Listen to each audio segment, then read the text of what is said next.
لا حول ولا قوة إلا بالله العلي العظيم حسبنا الله ونعم الوكيل نعم المولى ونعم النصير أعوذ بالله من الشيطان اللعين الرجيم بسم الله الرحمن الرحيم حمدا لك يا ذا الجود والإحسان والفضل والطول والامتنان وصلاة وسلاما على من لا ينطق عن الهوى إن هو إلا وحي يوحى حبيب قلوبنا وشفيع ذنوبنا وطبيب نفوسنا مولانا ومولى الثقلين جد الحسن والحسين أبي القاسم المصطفى محمد اللهم صل على محمد وعلى آله الذين أذهب الله عنهم الرجس وطهرهم تطهيرا اللهم صل على محمد وآل محمد لا سيما على الإمام المنتظر والحجة الثاني عشر واللعنة الدائمة الباقية على أعدائهم ومنكري فضائلهم وغاصبي حقوقهم من الأزل إلى قيام يوم الدين أما بعد فقد قال الله سبحانه وتعالى في محكم كتابه ومتقن خطابه وقوله الحق وهو أصدق القائلين بسم الله الرحمن الرحيم قل لا أسألكم عليه أجرا إلا المودة في القربى مومنین اور مومنات، سلسلہ بیان کا معنون ہے سیرت ائمہ معصومین علیہم الصلاۃ والسلام پر، اور اسی عنوان کے تحت مسلسل آپ کی خدمت میں حاضری کا شرف حاصل ہوتا جا رہا ہے، اور بیان چوتھے امام علیہ الصلاۃ والسلام تک پہنچا ہے۔ سرکار دو عالم جناب سیدہ مولا کائنات امام حسن مجتبیٰ سرکار ابا عبداللہ علیہ السلام، اور اب سیرت سرکار امام سید الساجدین آقا زین العابدین علیہ الصلاۃ والسلام کے کچھ پہلو آپ کی خدمت میں پیش کرنے کی سعادت کو حاصل کیا جائے گا۔ سب سے پہلا یہی بیان کہ مولا کے دست مبارک میں جو انگوٹھی تھی اس پر جو نقش کندہ تھا وہ تھا ان اللہ بالغ امرہ، اور یہ انگوٹھی، یہ انگشتری وہی تھی کہ جو دست مبارک سرکار ابا عبداللہ علیہ الصلاۃ والسلام میں رہا کرتی تھی، اور مولا حسین علیہ الصلاۃ والسلام سے یہ انگوٹھی اور یہ انگشتری آقا اور مولا سید السجاد سید ساجدین علیہ الصلاۃ والسلام تک پہنچی ہے، اور پھر یہی انگوٹھی آگے امام محمد باقر علیہ الصلاۃ والسلام کو ملی تھی۔ اذان محترم، ولادت باسعادت مولا امام سجاد علیہ السلام کے اعتبار سے مختصر بیان آپ کی خدمت میں پیش کیا جائے،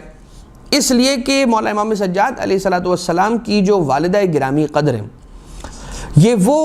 خاتون ہیں کہ جنہیں باقاعدہ چنا گیا ہے امام زین العابدین علیہ السلام کی ولادت کے لیے۔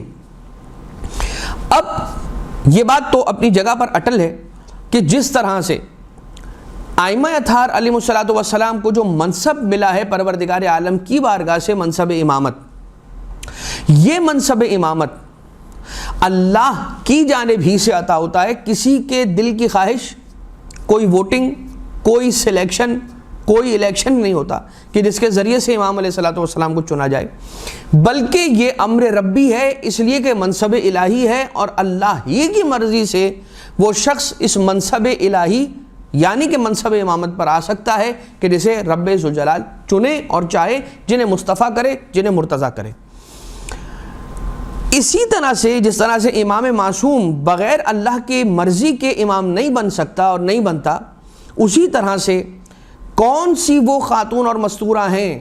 کہ جن کے ذریعے سے وجود امام معصوم علیہ السلام کو اس دنیا میں آنا ہے، یہ بھی پروردگار عالم طے کرتا ہے۔ اور اسی لیے آپ دیکھ لیجئے ائمہ معصومین علیہ السلام کی امہات میں ساری کی ساری والدائیں، یعنی ساری کی ساری خواتین اور ساری کی ساری مستورات اہل حرم ضروری نہیں ہے کہ مدینہ منورہ سے، مکہ مکرمہ سے یا عرب ہی سے آئی ہوں، بلکہ جناب سید سجاد علیہ السلام کی والدہ یعنی کہ زوجہ طاہرہ امام حسین علیہ السلام عجم سے تشریف لائی ہیں، فارس سے تشریف لائی ہیں۔ اب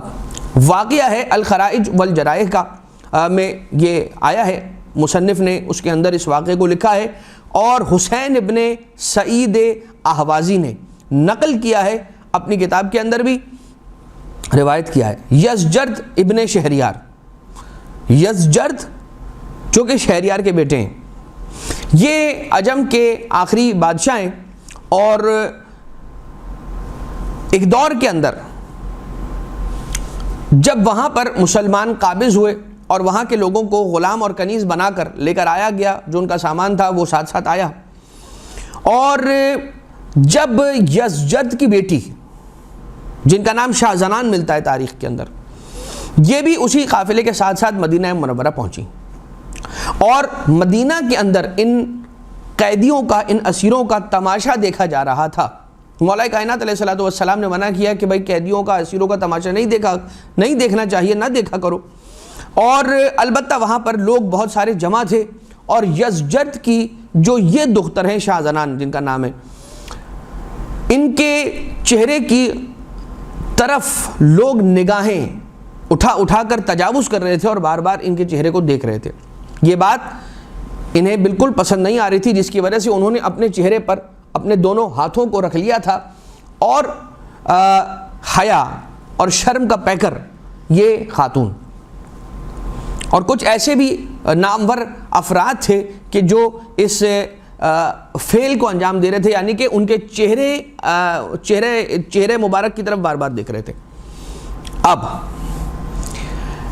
مولائے کائنات علیہ السلام وہاں موجود ہیں، سرکار ابا عبداللہ علیہ السلام وہاں پر موجود ہیں، امام حسن علیہ السلام وہاں پر موجود ہیں، اور بھی بہت سارے افراد اہل مدینہ میں سے وہاں پر موجود ہیں۔ جب شاہ زنان یعنی جو خاتون ہیں، انہوں نے دیکھا کہ بار بار لوگ میرے چہرے کی جانب دیکھ رہے ہیں اور تجاوز کر رہے ہیں اور اپنی نگاہوں کو نہیں جھکا رہے، جو اللہ کا حکم ہے کہ نامحرم کی جانب نگاہوں کو تجاوز نہ کیا کرو، تو وہاں پر اس وقت انہوں نے یزجرد کی دختر نے یہ جملہ کہا کہ خدا لعنت کرے اور وائے ہو ہرمز پر۔ اب ہرمز کون ہے؟ ہرمز ہیں ان کے جد اعلیٰ۔ جد اعلیٰ کیسے؟ ہرمز جو ہیں وہ ان کے بڑے دادا ہیں، آبا و اجداد کے اندر ہیں۔ کیوں؟ کیونکہ یزجرد کی یہ بیٹی ہیں، یزجرد ہیں شہریار کے بیٹے، شہریار ہیں پرویز کے بیٹے، پرویز ہیں ہرمز کے بیٹے، اور ہرمز جو ہیں وہ نوشیروان عادل جن کا نام ملتا ہے عجم کے بادشاہوں میں، ان کے بیٹے۔ اب جب بی بی نے یہ کہا کہ خدا وائے ہو ہرمز پر، کہ جس کی وجہ سے ہمیں یہ دن دیکھنا پڑا، آج یہ دیکھنا دن پڑا کہ لوگ آج اپنی نگاہوں کو تجاوز کر رہے ہیں۔ خیر، اب یہ واقعات کچھ طولانی ہے، بس وہ واقعہ پہلے آپ کی خدمت میں عرض کر دوں، اور اس کے بعد پھر اس جملے کی طرف ہم آئیں گے کہ بی بی نے یہ کیوں کہا تھا۔ اچھا، مولا کائنات علیہ السلام نے دیکھا، اور مولا کائنات علیہ السلام نے کیا دیکھا کہ جیسے ہی بی بی نے اپنے ہاتھوں کو چہرے پر رکھ لیا اور کہا وائے ہو ہرمز پر، اور بہت چیخ کر اور بہت جلال کے عالم میں کہا کہ وائے ہو ہرمز پر، تو ایک مرتبہ وہاں پر ایک شخص کھڑا تھا، بہت نامور شخص، اس نے کہا کہ اس خاتون کی بولی لگائی جائے اور انہیں کسی کی کنیزی میں جلد سے جلد دیا جائے اور انہیں فروخت کیا جائے۔ کون ہے کہ جو ان کی بولی لگائے گا؟ مولا کائنات علیہ السلام نے انٹروین کیا، مولا کائنات علیہ السلام آگے بڑھ کے فوراً آئے اور کہنے لگے خبردار، یہ کوئی عام خاتون نہیں ہے، اگرچہ قیدی ہیں، مسلمانوں کے ہاں اسیر بنا کے لائی گئی ہیں، لیکن یہ بات یاد رہے کہ یہ کوئی عام خاتون نہیں ہے۔ یہ عام خاتون اس لیے نہیں ہے کہ یہ بادشاہ کی بیٹی ہیں، انہیں جہاں سے آپ گرفتار کر کے لے کر آئے ہیں وہاں پر یہ شاہی کرتی رہی ہیں، بادشاہی کرتی رہی ہیں یہ، لہٰذا انہیں کسی کی کنیزی میں نہیں دیا جائے گا. یہ تعزیرات اسلامی میں نہیں ہے، اسلامی قانون یہ نہیں ہے کہ جو کسی بادشاہ کی بیٹی کو اسلام کی جو لشکر اسلام کی قابض ہو جانے کے بعد جن کو اسیر بنا کے لایا جاتا ہے ان میں اگر کنیز بنا کر لائی جائیں تو انہیں کسی کو فروخت نہیں کیا جاتا ہے، بلکہ اسلام کے آداب اور تعزیرات اور قوانین کے مطابق انہیں حق دیا جاتا ہے کہ معاشرے میں سے جنہیں چاہیں اختیار کریں اور ان سے نکاح کر کے ان کے نکاح میں جائیں اور عزت کے ساتھ، کنیزی کے ساتھ نہیں، ایک باعزت زندگی گزاریں. وہاں پر باعزت رہے ہیں تو اسلام نے بھی انہیں عزت دی ہے حتیٰ کہ اسیر ہونے کے بعد بھی. مگر یہ ظلم اہل بیت اطہار علیہ السلام پر ہوا کہ جب ان کے مردوں کو کربلا کے میدان میں شہید کر دیا گیا تو بیویوں کو، اور وہ کون بیویاں کہ جو نبی زادیاں ہیں، علی زادیاں ہیں، انہیں قید اور بند کی صعوبتوں کے ساتھ کبھی ہاتھوں کو رسن سے باندھا گیا، کبھی پس سے پشت باندھا گیا، بے کجاوہ اونٹوں پر ہماریوں کے بغیر لے جایا گیا. اچھا، اب جیسے ہی مجمع پر بی بی نے ایک طائرانہ نگاہ دوڑائی، اشارہ کیا مولا حسین علیہ السلام کی جانب، یا مولا حسین علیہ السلام قریب کھڑے تھے، ان کے شانے پر ہاتھ رکھا، دونوں اعتبار سے ملتا ہے. اور مولا کائنات علیہ السلام نے پھر مولا حسین علیہ السلام کا عقد پڑھا ان خاتون کے ساتھ. میں اس لیے کہہ رہا ہوں کہ ابھی شاہ زنان بار بار نام اس لیے میں نہیں لے رہا کہ بی بی کا نام پھر مولا کائنات علیہ السلام نے چینج کیا تھا، تبدیل کیا تھا. اور جب نکاح ہو گیا تو پہلے یہ جملہ سن لیجئے کہ جب نکاح ہو گیا تو اس کے بعد مولا کائنات علیہ السلام نے کہا کہ اب یہ آپ کے نکاح میں ہیں اور آپ انہیں اپنے ساتھ اپنے گھر لے جائیے، ان کا خیال رکھیے اور انہیں کوئی تکلیف، کسی بھی قسم کی تکلیف اور ایذا و آزار نہیں پہنچنا چاہیے. اور عنقریب پروردگار عالم آپ کو ان کے ذریعے سے ایک بیٹا عطا کرے گا کہ جو روئے زمین پر اپنے زمانے میں سب سے افضل ہوگا. یعنی کہ امامت کا سلسلہ اس بیٹے کے ذریعے سے آگے بڑھے گا. یہ بات یہاں پر ہوئی. مولا کائنات علیہ السلام تشریف لائے اور مولا کائنات نے پوچھا آپ کا نام کیا ہے؟ کہا میرا نام شاہ زنان ہے. اب مولا کائنات علیہ السلام نام تبدیل کریں گے. آپ جو روایتوں میں ملتا ہے وہ اس طرح سے کہ بی بی نے کہا شاہ زنان، مولا کائنات نے کہا شاہ زنان کے معنی کیا ہیں؟ شاہ زنان کے معنی ہیں کہ عورتوں کی سردار. مولا نے فرمایا کہ آپ کا نام شہر بانو رکھا جائے گا. اور شہر بانو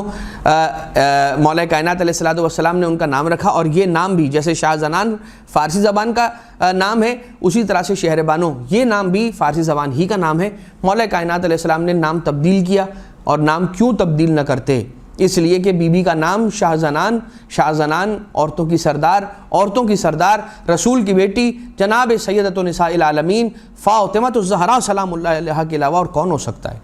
جنہیں رب ذوالجلال نے سیدۃ نساء العالمین کا لقب عطا کیا اور وہ مقام و منصب عطا فرمایا. اب یہ بات یہاں پر ایک انداز سے اپنے اختتام کو پہنچ گئی، مگر اتنا مولا امام زین العابدین علیہ السلام کی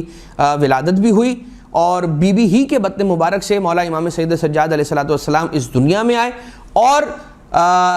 امامت کا سلسلہ نسل مولا حسین علیہ السلام میں قرار پایا. اس سلسلے کے پہلے امام، 9 امام جو ذریت ابا عبداللہ علیہ السلام میں سے ہیں، ان میں کے پہلے امام آقا سید سجاد علیہ السلام اس دنیا میں تشریف لے آئے. اب یہ روایت جو ہم نے آپ کی خدمت میں پیش کی، یزجرد کی بیٹی جناب شاہ زنان اور پھر ان کا شہر بانو ہونا اور ان کا عقد مولا امام حسین علیہ السلام سے ہونا، وہ سارا سینیریو بصائر الدرجات کے اندر صفحہ نمبر 355 حدیث نمبر 8، کافی جلد نمبر 1 پیج 467 and 466 اور الخرائج والجرائح کے جلد نمبر 2 صفحہ نمبر 750 اور 751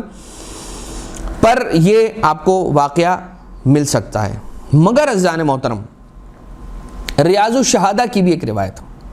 اور ریاض الشہادہ کے اندر جو روایت ہے وہ روایت ہمیں بیان کرتی ہے کہ وہ خواب جناب بی بی شہر بانو سلام اللہ علیہ کو آیا تھا کہ جس کے اندر رسالت مآب صلی اللہ علیہ وآلہ وسلم نے بی بی کا ہاتھ مانگا اپنے بیٹے آقا حسین علیہ السلام کے لیے، مولا حسین ابا عبداللہ علیہ السلام کے لیے. بی بی نے قبول فرمایا اور اور جناب سیدہ سلام اللہ علیہ بھی تشریف لے کر آئیں. اور جناب سیدہ سلام اللہ علیہ نے کہا کہ فکر نہ کرو، آپ فکر نہ کیجیے، آپ جلد اپنے والی امام حسین علیہ السلام کی خدمت کے اندر آن پہنچیں گی. اور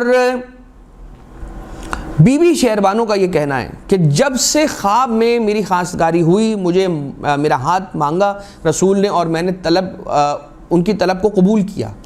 اور میری نسبت جڑ گئی اس طرح سے مولا حسین علیہ السلام سے، تو اسی وقت سے میں اپنے دل کے اندر آقا ابا عبداللہ علیہ السلام کی شدت محبت کو محسوس کرتی تھی. ابھی دیکھا نہیں ہے مولا حسین علیہ السلام کو، مگر خواب میں جو نسبت ہو گئی اس کے بعد کہتی ہیں، فرماتی ہیں کہ میں شدت سے آقا ابا عبداللہ علیہ السلام، اپنے مولا، اپنے والی مولا حسین علیہ السلام سے ملاقات کے لیے مشتاق تھی. اب وہ والا جملہ کہ جو جملہ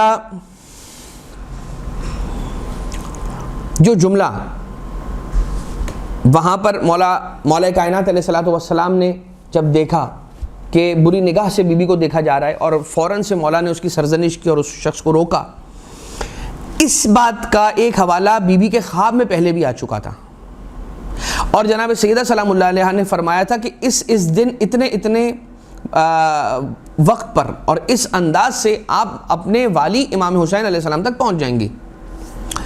اور اس وقت تک پروردگار عالم آپ کی حفاظت فرمائے گا، اور اگر کوئی بری آنکھ آپ کی جانب نگاہیں اٹھائے گی بھی تو پروردگار عالم انہیں آپ کی طرف سے پھیر دے گا اور آپ کی حفاظت فرمائے گا، آپ کو محفوظ فرمائے گا. لیکن اذان محترم وہ جملہ کہ جو بی بی نے فرمایا کہ واہ ہو ہرمز پر، کہ جس کی وجہ سے آج ہمیں یہ دن دیکھنا پڑا. کیا دن دیکھنا پڑا؟ بی بی کو اس پورے مجمع کے سامنے جو رسوائی برداشت کرنا پڑی. یہ اور بات ہے کہ اس کے بعد بی بی مولا حسین علیہ السلام کے گھر کا ایک فرد ہو گئیں. بی بی ان کے نکاح میں تشریف لے آئیں، لیکن اس سے پہلے جو وہاں سے عجم سے یہاں تک کا سفر ہے اور راستے کی تکلیفیں اور جو ساری کی ساری رسوائی ہے، اس کے لیے فرماتی ہیں کہ یہ دن ہمیں کیوں دیکھنا پڑا؟ ہرمز کی وجہ سے، جو ان کے جد اعلیٰ ہیں. کیا کیا تھا ایسا ہرمز نے کہ جو بی بی کے ذہن میں تھا؟ آ جائیے، جب آپ تاریخ کو دیکھتے ہیں تو آپ کو معلوم ہوتا ہے کہ رسول اللہ صلی اللہ علیہ وآلہ وسلم نے اپنے زمانے میں ہرمز کی جانب ایک خط لکھا تھا کہ جس خط میں دعوت اسلام تھی. اور جب یہ خط ہرمز کے پاس پہنچا تو اس نے دیکھا، اور اس نے دیکھنے کے بعد اس خط کو پارا پارا کیا، پھاڑ کر زمین پر پھینک دیا. یعنی کہ رسول کے نامے کو، رسول کے خط کو، دعوت اسلام کو ایسے رد کیا کہ رسول اللہ صلی اللہ علیہ وآلہ وسلم کی بھی اہانت کی، نعوذ باللہ من ذالک. بی بی فرماتی ہیں یہ اسی گستاخی کا نتیجہ تھا کہ آج اس کی اولاد یہ دن دیکھ رہی ہے کہ اسے اتنی رسوائی کا سامنا ہو رہا ہے. کتنی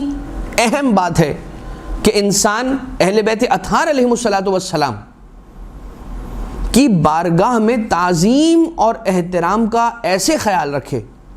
کہ یہ سمجھ لے کہ یہ وہ ہستیاں ہیں کہ جنہیں پروردگار عالم نے احترام دے رکھا ہے. اور ہمیں بھی اس بات کا بہت زیادہ خیال رکھنا چاہیے کہ ہم اہل بیت اطہار علیہ السلام کی تعظیم میں کسی قسم کی کوئی کمی یا کوئی تقصیر نہ کرنے پائے. بات کو آگے بڑھائیں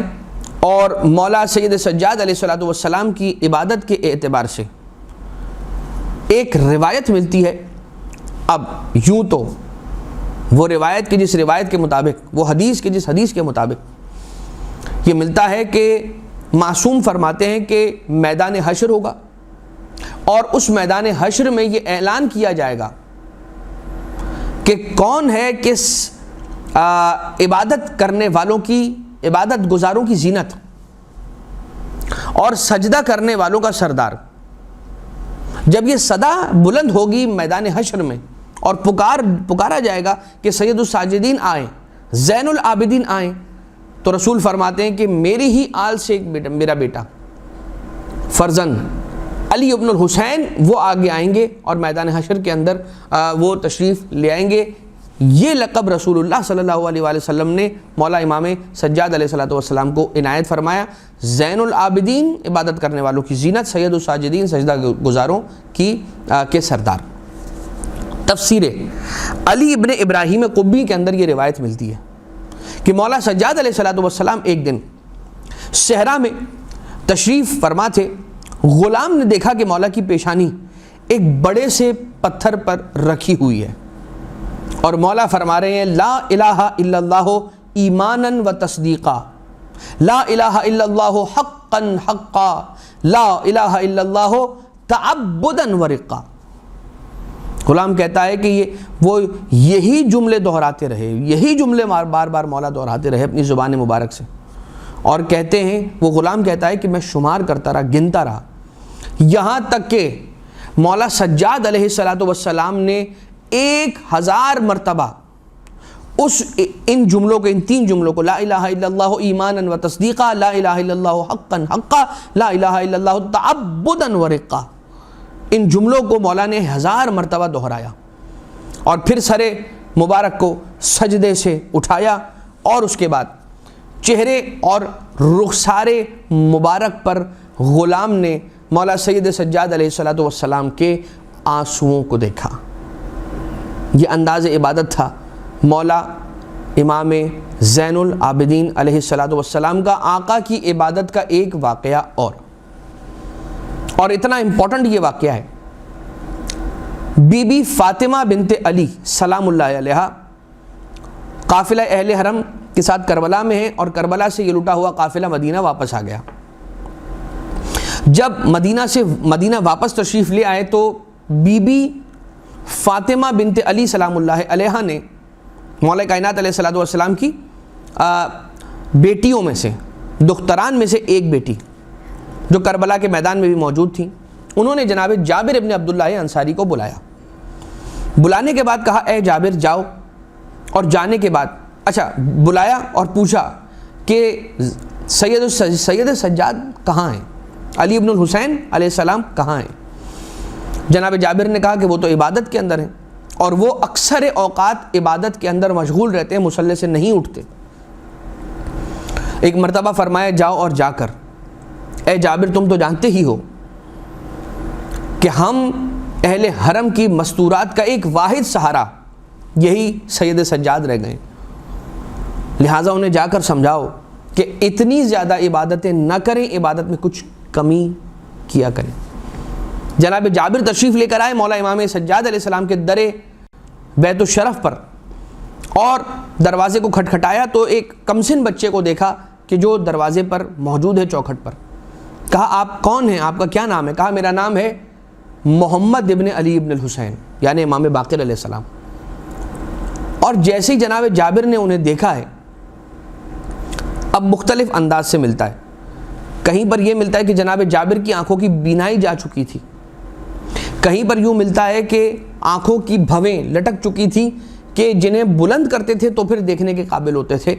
جیسی آواز کو سنا امام باقر علیہ السلام کی تو فوراً سے چومنے لگے اور کہنے لگے کہ آپ ہی وہ ہیں کہ جن کے لیے رسول اللہ صلی اللہ علیہ وآلہ وسلم نے مجھے کہا تھا کہ تم ان سے ملاقات کرو گے، اور جب ان سے ملو تو مجھ محمد مصطفیٰ صلی اللہ علیہ وآلہ وسلم کا سلام انہیں پہنچا دینا، اور اپنے رخسار مولا امام باقر علیہ السلام کے سینہ اقدس پر رکھے، اور اس کے بعد رسول کا سلام پہنچایا اور اپنے لیے دعا کی، التماس کی، اور اس کے بعد فرمایا کہ اگر آپ اپنے بابا یعنی کہ مولا امام علی ابن الحسین آقا زین العابدین سید الساجدین علیہ السلام کو میرا پیغام پہنچا سکیں کہ میں ان سے ملاقات کرنا چاہتا ہوں تو بہت اچھا ہوگا۔ مولا تشریف لے کر آئے، اور آنے کے بعد امام سید السجاد علیہ السلام مولا سید سجاد علیہ السلام کی خدمت میں آئے امام باقر علیہ السلام، اور آنے کے بعد سارا احوال بیان کیا۔ مولا سید سجاد نے فرمایا بیٹا وہ بالکل سچ کہتے ہیں، ایسا ہی ہے، اور انہیں اندر آنے کی اجازت دو۔ اور مولا سید سجاد علیہ السلام کی خدمت میں پھر جناب جابر ابن عبداللہ انصاری حاضر ہوئے۔ جب آئے تو فرمایا کہ بی بی فاطمہ بنت علی سلام اللہ علیہ نے آپ کے لیے پیغام ارسال کیا ہے کہ مولا کچھ عبادتوں میں کمی فرمایا کریں، اس لیے کہ اب ہمارا آپ ہی ایک سہارا رہ گئے۔ مولا سید سجاد علیہ السلام نے ارشاد فرمایا کہ یقیناً آپ صحیح کہہ رہے ہیں، مگر میرا سہارا اور ان کا سہارا ایک ہی ہے کہ جو خالق اکبر ہے اور وہ ہمارا بھی خالق ہے۔ اور اس کے بعد فرمایا کہ میں کیا عبادت کرتا ہوں، میری عبادت کیا ہے؟ کیا میری عبادت رسول اکرم اور مولا کائنات علیہ السلام جیسی عبادت ہو گئی ہے؟ کیا ان سے بھی بڑھ گئی ہے یا ان کے برابر ہو گئی ہے؟ ان کی کیا عبادت تھی، میں تو وہ عبادت نہیں کر پاتا جیسی عبادت میرے جد رسول اللہ اور میرے جد مولا کائنات علیہ الصلوۃ والسلام کیا کرتے تھے۔ گویا آقا سید سجاد علیہ السلام ارشاد فرما رہے ہیں کہ میری عبادتوں کی کیا حیثیت ہے، جبکہ وہ مولا سید سجاد ہیں، سید الساجدین اور زین العابدین ہیں، مگر فرماتے ہیں کہ مجھ سید الساجدین زین العابدین کی نماز بھی نہ رسول کی نماز اور عبادت کے برابر ہو سکتی ہے، نہ علی ابن ابی طالب علیہ السلام کی عبادت کے برابر ہو سکتی ہے، چجائی کہ ایک عام آدمی، ایک عام انسان، اس کی نماز مولا کائنات علیہ السلام یا رسول کی نماز کے برابر ہو جائے۔ لہٰذا مولا سید سجاد علیہ السلام ارشاد فرماتے ہیں، اور مولا کی اس جملے سے یہ بات سمجھ میں آتی ہے کہ ہمیں اپنی عبادتوں پہ نازا نہیں ہونا چاہیے، اور ہمیشہ ان ہستیوں کی عبادتوں کو دیکھنا چاہیے کہ جو ایسی عبادت کر گئے ہیں کہ جیسی عبادت اب کرنا کسی کے بس کی بات نہیں ہے۔ لہٰذا یہ اب یہاں پر مختلف انداز میں مولا کی عبادت کے اعتبار سے ملتا ہے کہ مولا سید سجاد علیہ السلام اتنی عبادت کرتے تھے، جب بھی کوئی خیر نظر آتا تھا فوراً سے سر سجدے کے اندر رکھ دیتے، فوراً۔ جب بھی کوئی اچھائی، جب بھی کوئی اچھی خبر ملتی تھی تو مولا سید سجاد علیہ السلام فوراً اپنا سر مبارک سجدے کے اندر رکھ دیتے، کثرت السجود کے انجام دینے والے، سجدے کو کثرت کے ساتھ انجام دینے والے مولا سید سجاد، اور اتنا سجدہ فرماتے تھے اور اتنے طویل سجدے فرماتے تھے کہ اعضائے سجدہ پر گڑھے پڑ گئے تھے، جنہیں صفینات کہا جاتا ہے۔ اسی لیے مولا کو ذو صفینات کہا جاتا ہے کہ مولا کے سجدوں سے گٹھے پڑ گئے تھے، مولا کے جسم اقدس پر، جسم نازنی پر۔ مولا کا لقب زین العابدین، آپ نے اس کے بارے میں سماعت فرمایا۔ ایک مرتبہ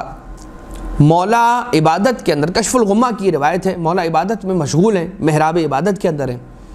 اور شیطان ایک اژدہے کی صورت میں آیا اور مولا کے انگوٹھے کو، پائے مقدس کے انگوٹھے کو چبانے لگا۔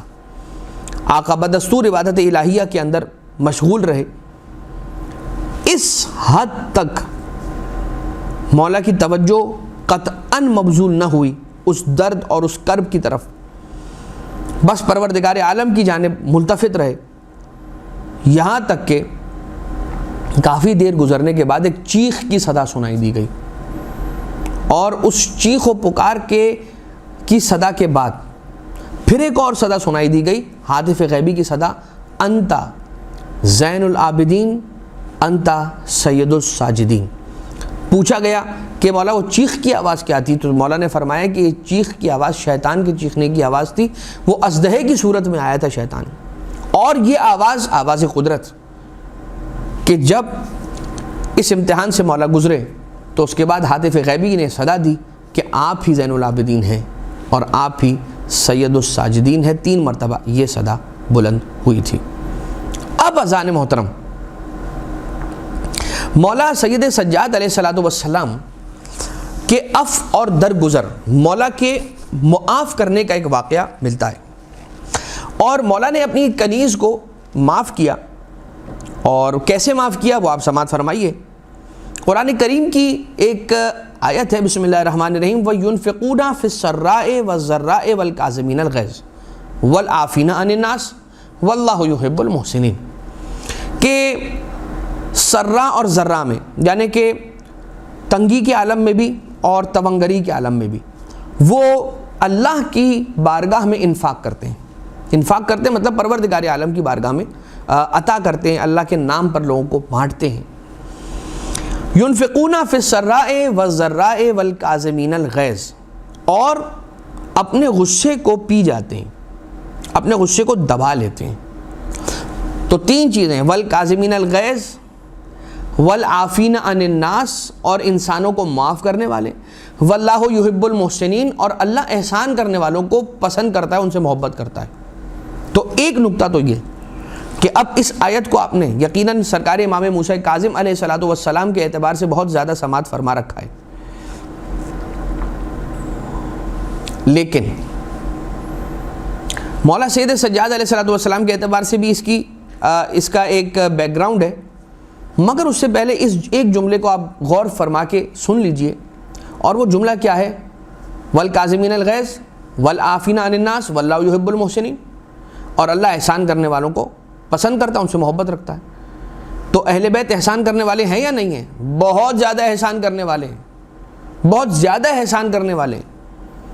تو جب ایک عام انسان جو احسان کرتا ہے اللہ اس سے محبت رکھتا ہے، تو یہ اتنا زیادہ احسان کرنے والے لوگ اللہ اگر ان سے محبت رکھے تو اس میں تعجب کی بات کیا ہے؟ اور جن سے اللہ خود محبت رکھے اگر ہم بھی ان سے محبت رکھیں تو اس میں پریشانی کی کیا بات ہے؟ مگر یہ بات بہت سارے افراد، خاص طور سے وہ جو اہل بیت اطہار سے محبت نہیں رکھتے، انہیں کھلتی ہے۔ خود تو محبت نہیں رکھتے مگر محبت رکھنے والوں کو بھی اس محبت اور مودت کے راستے سے ہٹانا چاہتے ہیں۔ بار بار یہ کہتے ہیں کہ کوئی کام کی بات کر لیا کیجئے مولانا صاحب۔ تو اگر کوئی کام کی بات رسول اللہ صلی اللہ علیہ وآلہ وسلم کے نگاہوں کے اندر مزید اس کے علاوہ بھی ہوتی تو رسول اللہ نے وہ فرمائی ہوتی۔ یہ اور باتیں احکام دین وہ اپنی جگہ پر ہیں، مگر رسول اپنا خطبہ روک کر شہزادوں کو نواسوں کو آتا دیکھتے ہیں کہ وہ لڑکھڑا کر گرے ہیں، اپنا خطبہ چھوڑا، ممبر سے اترے اور آنے کے بعد دونوں نواسوں کو اٹھایا، ممبر پر تشریف لے گئے، دونوں زانوؤں پر ایک ایک نواسے کو بٹھایا، اور بٹھانے کے بعد اب خطبہ رسول کا موضوع تبدیل ہو گیا۔ فرماتے ھذا حسین فعرفوہ، یہ حسین ایسے پہچانو، ابوہ فی الجنہ، امہ فی الجنہ، جدہ فی الجنہ، جدتہ فی الجنہ، محبوہ فی الجنہ، ان کے محب جنتی ہیں، وہ محب و محبی ہے فی الجنہ، اور ان سے محبت کرنے والوں سے محبت کرنے والے بھی جنتی ہیں۔ تو کیا واقعہ ہے اس آیت کو لے کر؟ ایک کنیز ہے مولا سید سجاد علیہ السلام کی۔ مولا کی خدمت میں وہ پانی کے اندر پانی کے ایک برتن میں پانی لے کر آ رہی تھی، اور جیسے ہی مولا امام سجاد علیہ السلام کے قریب پہنچی اس کا پاؤں لڑکھڑایا، پاؤں الجھا، اس کا دامن الجھا، دامن میں پاؤں الجھا، اور وہ جو ظرف تھا کہ جس کے اندر پانی موجود تھا وہ ظرف مولا امام زین العابدین علیہ السلام کے چہرہ انور پر گرا۔ یقیناً وہ ظرف مولا کے چہرے پر گرا تو پانی بھی مولا پر گرا اور وہ ظرف بھی مولا کو لگا، اور جیسے ہی مولا پر پانی گرا تو مولا نے نگاہوں کو اٹھا کر اسے دیکھا۔ اب روایت یہ بیان نہیں کرتی کہ مولا نے غضب کے عالم میں دیکھا یا نہیں دیکھا، جلال کے عالم میں دیکھا یا نہیں دیکھا، ناراضگی کے عالم میں دیکھا یا نہیں دیکھا، بس مولا نے رفع رأسہ، مولا نے علیہ الصلوۃ والسلام، مولا نے اپنے سر اقدس کو اٹھایا اور اسے دیکھا۔ اب یہ کنیز کوئی معمولی کنیز تو ہے نہیں، یہ کنیز ہے کن کی کنیز؟ مولا سید سجاد آقا کی علیہ الصلوۃ والسلام۔ جانتی ہے کہ ابھی تو انہوں نے غضب نہیں کیا ہے، اگر یہ غضب کے عالم میں آ گئے، اگر یہ جلال کے عالم میں آ گئے تو صرف یہ غضبناک نہیں ہوں گے، ان کے ساتھ ساتھ اللہ بھی غضبناک ہو جائے گا۔ صرف ان کی ناراضگی نہیں ہوگی، ان کی ناراضگی کے ساتھ ساتھ رب ذوالجلال کی ناراضگی بھی آئے گی، لہٰذا ان کو ناراض ہونے سے بچانا ہوگا، کہیں یہ ناراض نہ ہو جائیں۔ ابھی تو ناراض نہیں ہیں، اور ان سے ناراضگی کی کیا توقع؟ کیا یہ ناراض ہوں گے اور کیا غضبناک ہوں گے؟ اتنے بڑے مصائب کو برداشت کرنے والی ہستیاں، اپنا نوالا تک سائل کو کھلا دینے والی ہستیاں، اپنے حصے کی روٹیاں، اپنے تشت میں، اپنے پلیٹ میں رکھی ہوئی روٹی اٹھا کر مسکینوں، یتیموں، فقیروں کو کھلا دینے والے۔ تو اب اس کے لیے قرآن کریم کی آیت کا سہارا لیا اس گھرانے کی کنیز نے کہ جس گھرانے میں قرآن کی آیتوں کا نزول ہوا ہے،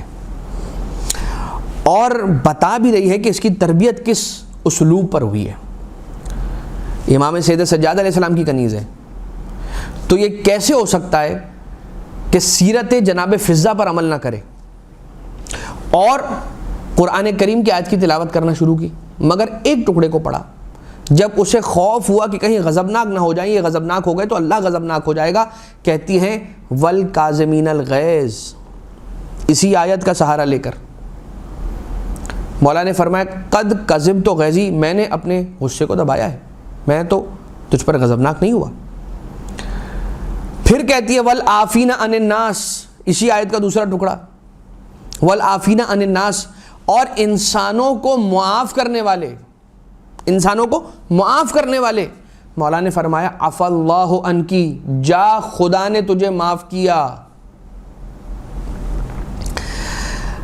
مانگ کیا رہی ہے؟ عافین عن الناس، انسانوں کو وہ لوگ معاف کر دیتے ہیں، لوگ معاف کر دیتے ہیں، وہ افراد جو احسان کرنے والے لوگ ہیں وہ معاف کر دیتے ہیں. مولا نے یہ نہیں فرمایا کہ میں نے تجھے معاف کیا، مولا نے فرمایا عفا اللہ عنکی، اللہ نے تجھے معاف کیا. معاف تو زمین پہ سید سجاد علیہ السلام نے کیا ہے. تو معنی یہ ہوئے کہ یہ وہ ہستیاں ہیں کہ جن کے لیے زمین پر کچھ طلب کریں رب ذوالجلال کی بارگاہ سے اسے وہ مل جاتا ہے. اور زمین پر مولا سید سجاد اگر کسی سے غضبناک ہو جائیں تو آسمانوں پر اللہ، اور زمین پر اگر سید سجاد علیہ السلام کسی سے راضی ہو جائیں تو رب ذوالجلال اس سے راضی ہو جاتا ہے. سید سجاد علیہ السلام زمین پر اگر کسی کو معاف کر دیں تو آسمانوں پر رب ذوالجلال اسے معاف کر دیتا ہے. اب آسمانوں پر کہنے کا مراد بلندی ہے، یقیناً رب ذوالجلال کو کسی مکان سے مقید نہیں کیا جا سکتا. اب یہاں پر جملہ مکمل نہیں ہوا، واقعہ ختم نہیں ہوا عزیزو. ابھی مولا سید سجاد علیہ السلام نے فرمایا عفا اللہ عنکی، اللہ نے تجھے معاف کر دیا. یہ کون سا گھرانہ ہے؟ یہ اس حسین ابن علی علیہ السلام کے بیٹے ہیں کہ جس حسین نے حر کے سوال کے جواب میں یہ کہا تھا کہ میں نے بھی تجھے معاف کیا. تو کیسی بات کرتا ہے کہ میری معافی قبول ہوگی یا نہیں ہوگی؟ میں نے بھی معاف کیا، جا میرے خدا نے بھی تجھے معاف کیا. اور حضرت یوسف علیہ السلام کے پاس جب ان کے برادران آئے تھے اور آنے کے بعد انہوں نے کہا تھا کہ اے بھیا،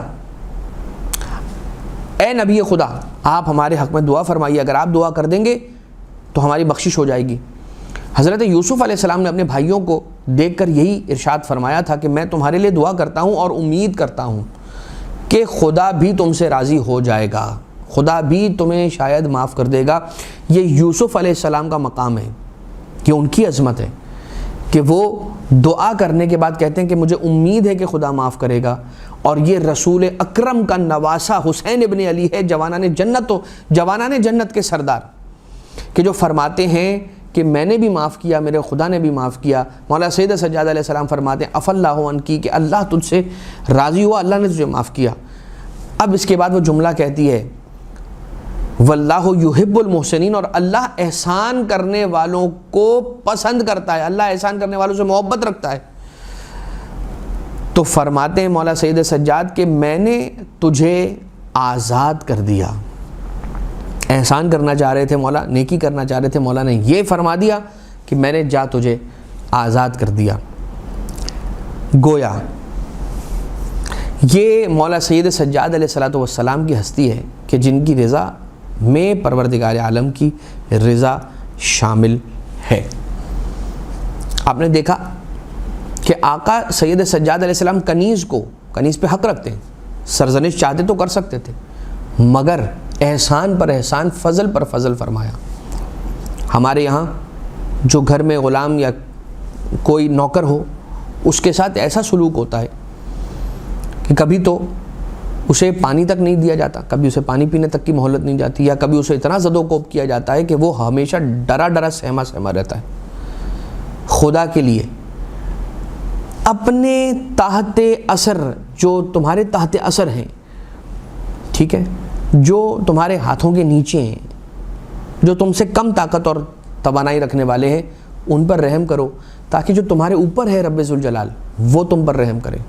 اور جس طرح سے تم کسی پر تسلط رکھتے ہو، کوئی ہے جو تم پر بھی تسلط رکھتا ہے، جو تم سے بڑا ہے، جو تم سے زیادہ عہدہ رکھنے والا ہے، جو تم پر حق کے تصرف رکھتا ہے. اگر تم اپنے سے نیچے والوں پر رحم کرو گے تو تم سے اوپر والے تم پر رحم کریں گے. اذان محترم، بات کو مزید آگے بڑھائیں اور یقیناً دیکھیں، لوگوں کو معاف کرنا اس لیے سیکھنا چاہیے ہمیں کہ ہم اگر چاہتے ہیں کہ مکتب اہل بیت کی طرف لوگوں کو کھینچیں، اور اگر ہم یہ چاہتے ہیں کہ اہل بیت اطہار علیہ السلام کا پیغام لوگوں تک پہنچائیں، تو پہلے اپنا اخلاق ایسا اچھا کریں کہ جس اخلاق کو دیکھ کر لوگ یہ کہیں کہ یہ اتنا اچھے اخلاق کا مالک ہے، یقیناً اس کا تعلق کسی بڑے مکتب سے ہوگا، کوئی بڑا سردار ہوگا، اس کا امام، اس کا آقا کوئی بڑا آدمی ہے، کوئی بڑی شخصیت ہے، کوئی صاحب ظرف ہے. کربلا کے واقعے بعد اب یہاں سے مولا امام سید سجاد علیہ السلام کہ جو اختیارات اور ان کی ولایت اور ان کے پروردگار عالم کی جانب سے جو انہیں اختیارات دیے گئے ہیں ان کے معاجز کی صورت میں وہ پیش کیے جا رہے ہیں۔ عموماً مولا امام سید سجاد علیہ الصلوۃ والسلام کے بارے میں یہ ملتا ہے کہ آقا بیمار امام، بےکس امام، لاچار امام، مظلومیت کے اعتبار سے ہو تو ٹھیک ہے کہ مظلوم امام ہے، مگر لاچار سے کہیں پر بھی یہ معنی نہیں ہونا چاہیے کہ ان کی کوئی طاقت اور ان کے کوئی اختیارات نہیں تھے۔ اختیارات ان کے پاس تھے، طاقت ان کے پاس تھی، امکان ان کے پاس تھا، چاہتے تو زمین الٹ دیتے، چاہتے تو آسمان گرا دیتے، چاہتے تو پانی میں آگ لگا دیتے، چاہتے تو زمین کے ہر چپے سے ایک میٹھے پانی کا کنواں جاری ہو جاتا، اشارہ کرتے، ارادہ کرتے اور پانی کا کنواں جاری ہو جاتا، پانی کی فراوانی ہوتی، قلت نہ رہتی۔ لیکن قدرت کے ساتھ ساتھ، اختیارات کے ساتھ ساتھ علم بھی رکھتے ہیں اور جانتے ہیں کہ اس وقت اللہ نے منظور کیا کیا ہے ہمارے لیے، اس وقت اللہ کی مرضی کیا ہے۔ ہم دیکھتے ہیں، سوال کیا جاتا ہے کہ کسی امام علیہ الصلوۃ والسلام کو جب یہ علم ہے کہ اس انگور کے اندر زہر ہے تو اس انگور کو کھانے کی کیا ضرورت ہے، نعوذ باللہ من ذالک، کہ جس سے موت ہو جائے گی۔ اگر ہم اور آپ ہوں تو یہ معاملہ ہے، اگر امام معصوم ہو تو یہ معاملہ نہیں ہے، اس لیے کہ انہیں علم بھی تو ہے، قدرت بھی ہے، علم بھی ہے۔ اب جب انہیں علم ہے کہ اس انگور کے اندر زہر ہے تو انہیں یہ بھی علم ہے کہ انہی زہر آلودہ انگوروں کے کھانے کے ذریعے سے میری شہادت، یہ لکھا ہوا ہے پروردگار عالم کی بارگاہ سے، یہی اس کا فیصلہ ہے۔ ہمیں یہ معلوم ہے یا نہیں ہے کہ یہ زہر والے جو انگور ہیں، ان زہر آلود انگوروں کو کھانے سے ہماری شہادت ہونی ہے، ہماری موت ہونی ہے، یا کوئی دوسرے آج سے 5 سال 6 سال 8 سال کے بعد کچھ اور انگور آنے والے جن میں زہر ہوگا اور اس کے ذریعے سے ہماری موت واقع، ہمیں تو یہ معلوم ہی نہیں ہے۔ یہ امام معصوم علیہ الصلوۃ والسلام کے کیس کے اندر ہے کہ انہیں علم غیب ہے اور وہ جانتے ہیں کہ یہی وہ طریقہ ہے کہ جس طریقے پر مجھے موت آنی ہے، لہٰذا وہ قبول کرتے ہیں۔ ہم اور آپ جیسا انسان ہو نا، یہ تو امام معصوم ہیں، ان کا صبر ہے اور ان کی استقامت ہے کہ وہ جانتے ہوئے پروردگار عالم کا حکم یہ ہے اور اس کا یہ فیصلہ ہے، اس فیصلے سے ہٹتے نہیں ہیں۔ چاہتے تو مولا سید سجاد چھوڑ سکتے تھے ان انگوروں کو کھانے کے لیے، لیکن ان انگوروں کو تناول فرمایا اس لیے کہ رب ذوالجلال کی مرضی اس میں شامل تھی۔ اگر ہمیں پتہ چل جائے یہی بات کہ یہ سیب، اس سیب کے اندر زہر ہے اور انہی سیبوں کے کھانے کے ذریعے سے میری موت واقع ہونی ہے، میں فوراً سے دوڑ لگاؤں گا اور وہاں سے بھاگ جاؤں گا، میں کھاؤں گا ہی نہیں وہ سیب، مجھے تو نہیں مرنا۔ اسی طرح سے یہ ہم ہیں کم ظرف لوگ کہ اللہ کی مرضی جاننے کے باوجود بھی اگر ہمیں اللہ کی مرضی پتہ بھی چل جائے تب بھی ہم اس پر عمل نہیں کریں گے۔ موت آ رہی ہے بھائی، اپنے آپ کو بچاؤ، دوڑو، تو اس سے بدتر موت کا انسان شکار ہوگا۔ لیکن مولا امام سید سجاد علیہ الصلوۃ والسلام اختیارات رکھنے کے باوجود بھی، اختیارات کے ساتھ ساتھ علم بھی رکھتے ہیں کہ رب ذوالجلال نے ان کے لیے کیا طے کیا ہے، لہٰذا ہر مصیبت کو برداشت کیا اس یقین کے ساتھ کہ اللہ ہمیں دیکھ رہا ہے اور وہ سب کچھ جانتا ہے۔ کربلا معلیٰ کے واقعے کے بعد ایک مرتبہ پھر یہ ہوا، اسیران اہل حرم ہتھکڑیاں کھل گئیں، گلے کا توق کھل گیا، پاؤں کی بیڑیاں کھل گئیں، اور جب مدینہ تشریف لے کر آئے مولا سید سجاد علیہ السلام تو جناب محمد حنفیہ نے جب سینے سے لگایا ہے اور گلے ملے ہیں تو ایک مرتبہ آقا سید سجاد علیہ السلام نے کہا کہ چچا آہستہ سے معانقہ فرمائیے، اس لیے کہ میرے گردن پر توق کا زخم ابھی بھی موجود ہے۔ اور جب دیکھا تو گوشت موجود نہیں تھا، گوشت وہ توق کھا چکے تھے۔ آقا مدینہ منورہ میں تھے، کربلا کا واقعہ گزر جانے کے کچھ سالوں کے بعد دوبارہ سے مولا سید سجاد علیہ السلام کو گرفتار کیا گیا، مولا کے دستے مبارک، مولا کی ہاتھوں میں ہتھکڑیاں پہنائی گئیں اور مولا کو گرفتار کر کے شام کی جانب لے جایا جانے لگا۔ ایک مرتبہ زہری یہ منظر دیکھ کر رو پڑا اور کہتا ہے زہری، اب زہری کا تعلق مولا کے مسلک سے نہیں ہے، مگر مسلک عشق سے ہے، محبت کرتا ہے مولا سے، مولا کے فضیلت کو دیکھ کر مولا کا اقرار کرتا ہے، مولا کی فضیلتوں کا اقرار کرتا ہے، آقا سے بہت شدید محبت رکھتا ہے۔ اور آقا سید سجاد علیہ السلام کی خدمت میں رو کر کہتا ہے مولا یہ ہتھکڑیاں پھر سے آپ کے ہتھیلیوں میں آ گئیں، آپ کی کلائیوں میں آ گئی مولا، ابھی تو ان ہتھکڑیوں کے زخم نہیں بھرے ہوئے تھے کہ یہ ہتھکڑیاں پھر سے آپ کی کلائیوں میں آ گئیں۔ اور ایک مرتبہ مولا سید سجاد علیہ السلام نے فرمایا کہ ان ہتھکڑیوں میں کہاں وہ طاقت ہے کہ ہمیں قید کر لیں، ہمیں قید نہیں کیا گیا ہتھکڑیاں پہنا کر، ہم نے خود یہ ہتھکڑیاں قبول کی ہیں اپنی مرضی سے کہ اگر ہم نہ چاہیں تو کسی میں یہ جرأت نہیں ہے کہ ہمیں ہتھکڑیاں پہنا سکے۔ اور یہ کہہ کر آقا نے اپنے دست مبارک کو حرکت دی ہے، اور ایک مرتبہ دست مبارک مولا سید سجاد علیہ السلام ہتھکڑیوں سے آزاد ہو گئے معجزانہ طور پر۔ اور اس کے بعد آقا زہری یہ کہتا ہے کہ میں مدینہ آیا، اور مدینہ آنے کے بعد میں نے دیکھا کہ فوج وہ جو لینے کے لیے آئے تھے مولا کو گرفتار کرنے کے لیے، وہ مدینہ میں کچھ تلاش کر رہے تھے۔ میں نے ان فوجیوں سے پوچھا کیا ڈھونڈ رہے ہو؟ کہا کہ ہم سید سجاد کو تلاش کر رہے ہیں، ہم انہیں لے کر گئے تھے صحرا کے اندر، بس ہتھکڑیاں پڑی ہوئی ہیں، سید سجاد علیہ السلام اب ہمیں نظر نہیں آ رہے کہ کہاں گئے۔ کچھ عرصے کے بعد مولا جب شام تشریف لے گئے تو جس نے مولا کو گرفتار کرنے کا حکم دیا تھا اس کے پاس گئے اور اس سے ملاقات کر کے پوچھا کہ اس دن کیا ہوا تھا، تیرے کچھ سپاہی مدینہ منورہ میں کچھ تلاش کر رہے تھے؟ کہا ہاں وہ کچھ ایسے ہی تھا، کچھ ایسے ہی واقعہ ہوا تھا، وہ آپ چھوڑ دیجئے، اس کے بارے میں بات نہ کیجئے۔ کہا تو نے ہمیں گرفتار کروانا چاہا تھا۔ اور اس کے بعد ایک مرتبہ اتنا زیادہ پریشان ہوا کہ اس کا لباس نجس ہو گیا۔ جب اس نے یہ واقعہ سارا کا سارا مولا امام سجاد علیہ السلام سے سنا تو اسے یہ اندازہ ہو گیا کہ یہ غیب کا اتنا علم رکھتے، تو جب یہ بات جانتے ہیں اور خود بخود، چونکہ اس کے سپاہی آئے تھے اور آنے کے بعد اسے بتایا تھا کہ دیکھو ایسا ایسا واقعہ ہوا، سید سجاد ہماری دسترس کے اندر نہیں رہے، غائب ہو گئے۔ اور جب خود مولا سید سجاد علیہ السلام نے بتلایا ہے یہ واقعہ تو وہ برداشت نہیں کر سکا۔ یہ مولا نے گاہے بگاہے اپنی ولایت اور اپنے اختیارات کا مظاہرہ فرمایا کہ ہم مظلوم ضرور ہیں مجبور نہیں ہیں، ہم مظلوم ضرور ہیں مگر مجبور نہیں ہے، کوئی ہمیں مجبور نہیں کر سکتا۔ ہم اس درس کو، آج کے اس حصے کو اسی مقام پر روکیں گے اس دعا کے ساتھ کہ پروردگارہ ہمیں معرفت ائمہ اطہار علیہم السلام اور زیادہ نصیب فرما۔ دوسرے حصے میں یہیں سے ہم بات کو کنٹینیو کریں گے انشاءاللہ کہ کس طرح سے مولا کے معاجز اور مولا کی ولایت اور مولا کے اختیارات معجزوں کی صورت کے اندر اور ان واقعات کی صورت میں سامنے آئے کہ وہ مولا سید سجاد علیہ السلام کہ جو کربلا میں پروردگار عالم کے حکم سے اس طرح سے قید رہے، وہ کیا کیا طاقتیں بارگاہ الہی سے رکھتے تھے، اس طرح سے کچھ واقعات آپ کی خدمت میں پیش کریں گے۔ مقام امامت کو آپ کی خدمت میں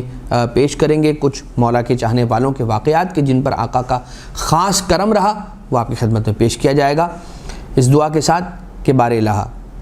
مودت اہل بیت ہمیں اپنی نسلوں میں منتقل کرنے کی اس امانت کو توفیق عنایت فرما، معرفت ائمہ اطہار ائمہ معصومین علیہم السلام ہم سب کو نصیب فرما، اور ان کی سیرت پر عمل پیرا ہونے کی توفیق نصیب فرما، مرحمت فرما۔ وآخر الدعوانا ان الحمد للہ رب العالمین۔